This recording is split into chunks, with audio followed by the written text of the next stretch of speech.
Maswerteng umaga po mga ka-STL. Narito na po ang resulta ng STL Rizal para sa araw na to, first draw December 19, 2024. Araw ng Huwebes, naway ang mga natayan nyo pong mga numero kanina ay manalo nawa ngayong umagang ito 11 AM. Kaya kunin nyo na po yung mga tickets. Narito na po ang resulta.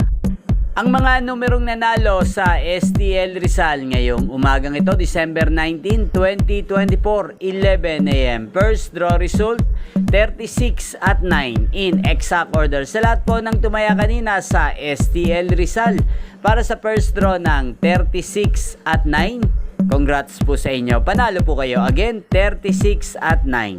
At ngayong umagang ito sa STL Rizal, shoutout po natin si Ate Carmen. Ate Carmen ng Rizal, shoutout po sa iyo. Naway nasa mabuti ka pong kalagayan. At sa lahat po ng mga taga Rizal dyan, shoutout po sa inyo. Naway isa rin po kayo sa swertehin ngayong araw na to sa STL Rizal. Inyo pong napanood ang resulta ng STL Rizal sa channel na to, Roderick Hernandez TV. Magkita-kita pong muli tayo mamayang alas 4 ng hapon dito po sa channel na to. Thank you for watching.